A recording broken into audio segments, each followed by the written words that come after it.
Saturday in Tryon, North Carolina, and we're still praying for rain. We're still very, very dry. We have not had any rain at all. And the weather has turned cool. Maybe that will help put out the fires.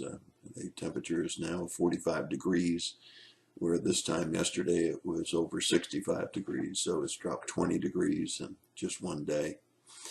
We're looking at spiritual warfare, part 6. And we've moved through the book of Genesis, and we saw Adam and Eve fail in their spiritual warfare. We saw Cain fail in his spiritual warfare. We saw Noah win at least twice, and then Noah failed because all have sinned and fall short of the glory of God, and none of us are perfect, no, not one. But we did learn an important lesson, and that was with Noah, and that he won when he walked with God. Well, we're looking at Abraham today, and we're looking at him early in his life. We're looking at the fact in Genesis chapter 11, verse 30, that Sarai, his wife, or Sarah, was barren.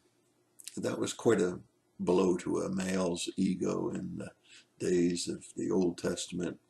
They didn't have tests to find out who was the one that couldn't bear children, and we don't know just how hard Abraham took that.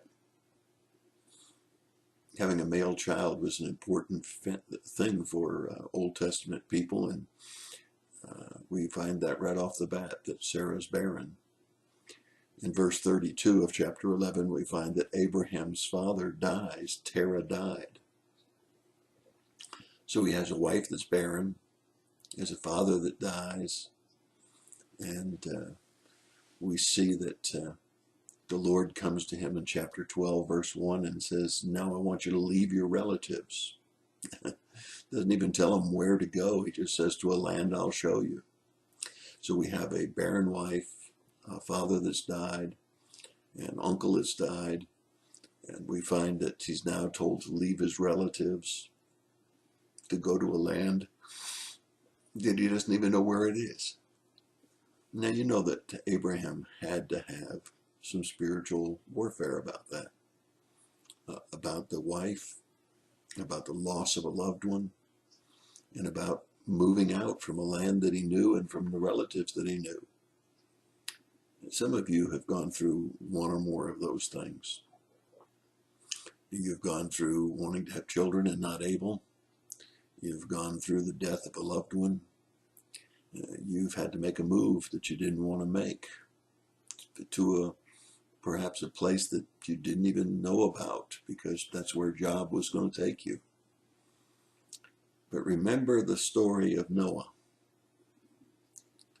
And when you look at Abraham in chapter 12, verse 4, you know that he did just exactly what the Lord said. Abraham went out just as the Lord had spoken.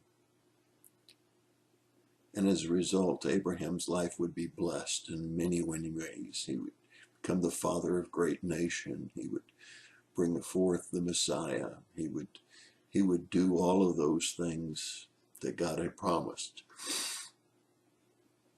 Would it be easy? No, God never said it was going to be easy. He just said he'd be with us. And when we walk with the Lord, we win. So here we are with Abraham in his first real major test. And Abraham wins because he walked with the Lord. He went out just as the Lord commanded him. That's your thought for the day. God bless you and have a great day.